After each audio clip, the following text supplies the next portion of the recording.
Hey everyone, today we're putting two powerful automation tools head to head, N8N and Dify, and figuring out which one's better in 2025. Let's start with N8N. It's been around for a while and is loved for its flexibility.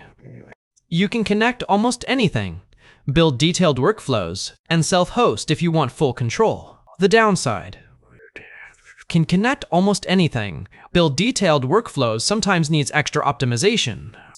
On the other hand, Dify is newer but heavily focused on AI-driven workflows. It makes working with large language models super easy, has a clean UI, and is built to quickly create apps around AI without tons of technical hassle.